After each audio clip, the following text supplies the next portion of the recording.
ሰላም ቤተሰብ ሐረኡ ወደ አማኑኤል የሚሄዱ ሰዎች በጣም በዝተዋል። የምሬን ነው የምላችሁ። ምንቴ ጭራሽ ለቆ መጣ። ዛሬማ ጭራሽ ብሩክና ሃይሚ ሊለያዩ ሲል መጣ።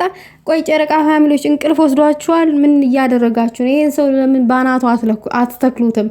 ለምንድን ነው የሆነ ነገር ስታገኙ ብቻ እዛ ትክታክ መንደር ይዛችሁ እየዞራችሁ ገስት ላይ የምትሉት? ይሄን ሰውዬ ለምን መስመር አታስዙትም? ለምን የሆነ ነገር አታረጉትም? እግዚአብሔርን ሰላም ውዶቼ እንዴት ናችሁ? ሰላማችሁ ይብዛልኝ በያላችሁበት። እውነት ለመናገር ያክል ይሄን ቪዲዮ ላይክ ሼር አድርጉ፣ አስተያየታችሁን በኮሜንት አስቀምጡ።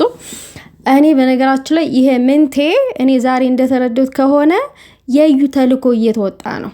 እዩ ልከዋለች። በቃ እነዚህ ልጆች እንዲለያዩ ምናምን ነገር በቃ የሆነ ነገር ብለዋለች። የሆነ ነገር አለ የሆነ እኛም ማናቀው ማለት ነው። ጭራሽ ዛሬ እኮ አፉን ሞልቶ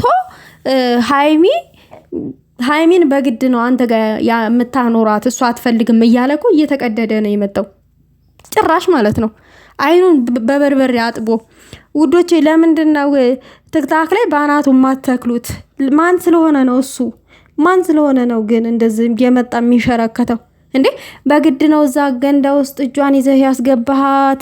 እሷ አትፈልግም ነበረ ገደመኔ ምናምን እንዴ? ምን ሆነ ነው? እንዴት ነው የማትፈልገው እንዴ? እሱ እኮ ፍቅሩን እኮ በአደባባይ በኢንስታግራም እኮ ገለጠላት። ከአንቺ በቀር እኔ ማንንም አልፈልግም እኮ አለ። ያለፈ ታሪክሽ አልፏል፣ የኔም ያለፈ ታሪክ አልፏል፣ ይሄ ሌላ ነው ምናምን እኮ አለ። ምን ሆነ ነው አንተ አሰማም እንዴ?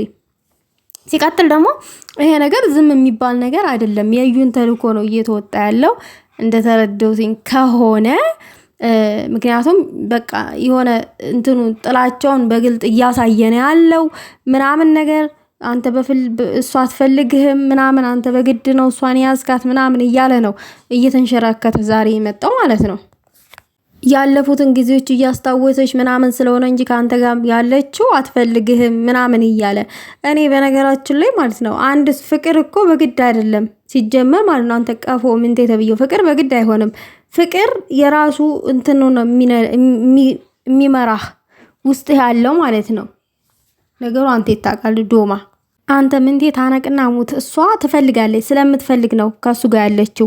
ባትፈልግ ኖሮ ረጅም አመት 2 አመት ሙሉ ከሱ ጋር አትኖርም። ከሱ ጋር ጭራሽ አትታይም ነበረ። ሃይሜን እናቃታለን። በክብሯ ማትደራደር ሴት ናት ሃይሚ ማለት ነው። አንገቷን ትቆረጣለች እንጂ በክብሯ አትደራደርም። በክብሯ ማትደራደር ሴት ናት። ገባክ?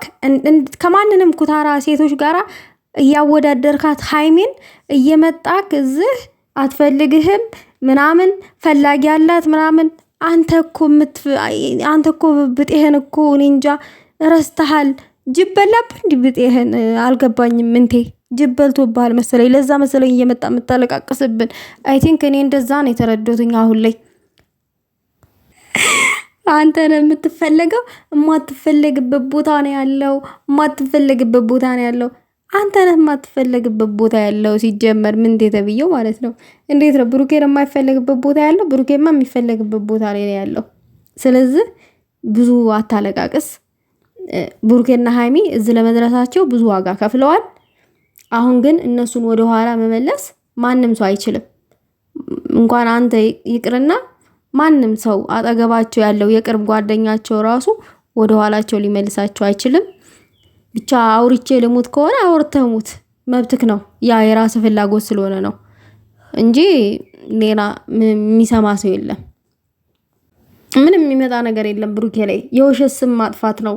አዎ ከዚህም በፊት እኮ ልጅ ይዛ መታ ያንተ ልጅ ነው ያንተ ልጅ ናት እመን ብላ በውሸት ስሙን አጥፍታለች። ስለዚህ አንተ ደግሞ የሆነ ውሸት ይዘህ ትመጣለህ። ከዛ አንድ ሰሞን ስሙን ታጠፋለህ። ምንም የምታመጣው ነገር የለም። ስሙን ብታጠፋ ምንም የሚቀንስ ነገር የለም። ብሩኬና ሃይሚ ስለሚዋደዱ በተራ እንደዚህ በተራ መንገደኛ ወሬ አይለያዩም። ልብ የተገናኘ ሰው መቼም ቢሆን አይለያይም። እና ወሬ አታብዛ። ወሬ ጥሩ አይደለም። ይሄንን ነው እኔ ማለት እንፈልገው። እኔ በጣም አሁን ምንቴ በጣም እኔ የጭንቅላት ችግር አለብህ። ተረጋጋ። ሰሞኑን ደግሞ በጣም አፈላክ። የምር በጣም አፍልተሃል። ጭራሽ እኮ ዛሬ በአፍም ሞልጠቅ ተለያዩ። ብሩኬ በግድ ነው ሀይሚን ያስጋት አትፈልግም ብለህ እኮ ነው የመጣኸው። ምን ማለት ነው? ምን ማለት ነው? ሰው እኮ በግድ እኮ አብረን እኮ ልናኖረው አንችልም። ሲፈልግ እኮ ነው አብሮን ሊኖር የሚችለው። ሳይፈልግ ሊኖር አይችልም። ማይሆን ወሬ ነው እያወራ ያለው። ጭራሽ ምንም የማይመሳሰል ነገር ማለት ነው። እኔ ይሄንን ነው ማለት የምፈልገው። እና ብታርፍ ጥሩ ነው። በጣም ተቅበጠበጥክ በጣም ማለት ነው። ሌላው ነገር ደግሞ ማለት ነው ጉዶቼ የጆን ዳንኤል ሀይሚዬ ጌም ስትጫወት ሰፖርት ሲያረጋት የነበረ ልጅ ነው። እሷንም ብቻ አይደለም ብዙ የተቸገሩትን ሰፖርት የሚያደርግ ነው። እና የእሱ የትልቁ አካውንቱ እንትን ስላለበት ፎሎ አድርጉት። ብሩኬም ዛሬ ቪዲዮ ሰርቷል። መልካም ሰው ነው። የምሬን እምላችሁ ሰው ካለው ላይ ሲያካፍል ይሄ ቅን ልብ ነው። ፈጣሪ ቅን ልብ ሲኖራችሁ ነው ሰው ልትረዱ የምትችሉት። ከሚባለው በላይ ደግሞ ለሀይሚ የጊሟ ቀን አንበሳ ሲያዘንብላት ነበረ ምናምን ነገር እና እንደዛ አይነትን ሰው ማበረታታት አለባችሁ። ፎሎ አድርጉት። ብሩኬ በቲክታክ ገጡ ሜንሽን አድርጓል የጆን ዳንኤልን አካውንት። እየገባችሁ ፎሎ አድርጉት። መልካምነት ለራስ ነው። ጥሩ ነገር ስለሆነ የሚሰራው አበረታቱት ማለት ፈልጋለሁ በዛ አጋጣሚ። ምንቴን ግን ጠበል የሚወስደው ሰው ፈልጉ፣ አፈላልጉ። ጨረቃ ፋሚሊዎች እንዴ እኔ ብሩኬና ሀይሚ ምር ብሎባቸው ሲመጡ ምናምን ነገር በጣም የሚናደዱ ሰዎች አሉ። የምሬን ነው የምላችሁ። ልክ አምረው ሲመጡ ፍቅር ሆነው ሲመጡ ሲያምርባቸው አንወድም ብለዋል እኮ እነሱ አፍ አውጥተው አፋቸውን ሞልተው ሲያምርባቸው አንፈልግም ብለዋል ባለፈው ዕለት አየዩ ወንድም እነሱ አምሮባቸው እየኖሩ ምናምን ብሏል። ይሄ ማለት ያው የውስጥ ጥላቻን ነው የሚገልጠው። ሰው ሲያምርበት ያስደስተናል እንጂ እንዴት ምቀኛ እንሆናለን? በጣም የሚደብር ነገር ነው። ለማንኛውም ልብ ይስጣችሁ። እውነት ለእንደናንተ አይነቶቹ ልብ ይስጣችሁ ማለት ፈልጋለሁ በዛ አጋጣሚ። ማንም ቢል ምንም ቢፈጠር እነዚህ ልጆች መቼም አይለያዩም መቼም ቢሆን ማለት